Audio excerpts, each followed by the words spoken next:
ba zan yi butulci ba. Ni ba zan yi butulci a rayuwa ba, wanda ya so ka so shi shine zama na amana kin ji ruwa.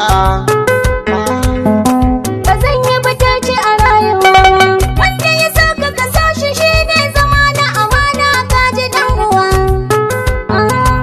Ni ba zan yi butulci a rayuwa ba, wanda ya so ka so shi shine zama na amana kin ji ruwa.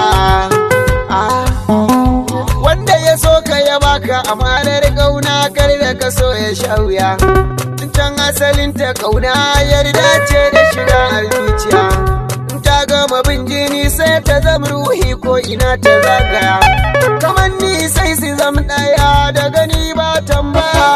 Wanda ya sanni da ke sanni cikin duniya na zarce kowa.